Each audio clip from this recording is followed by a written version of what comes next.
حضرت انس رضی اللہ تعالیٰ عنہ سے روایت ہے کہ رسول اللہ صلی اللہ علیہ وآلہ وسلم ایک روز باہر تشریف لائے اور ہم آپ کے ساتھ تھے۔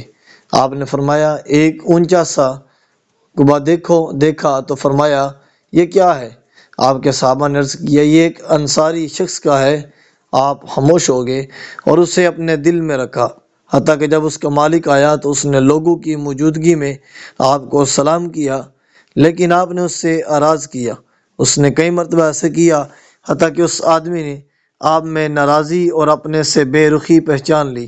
اس نے اپنے ساتھیوں سے وجہ دریافت کی اور کہا اللہ کی قسم میں رسول اللہ صلی اللہ علیہ وآلہ وسلم کو ناراض محسوس کرتا ہوں، لیکن وجہ ناراضی معلوم نہیں۔ انہوں نے بتایا آپ باہر تشریف لائے تھے اور آپ نے تمہارا قبہ دیکھا تھا۔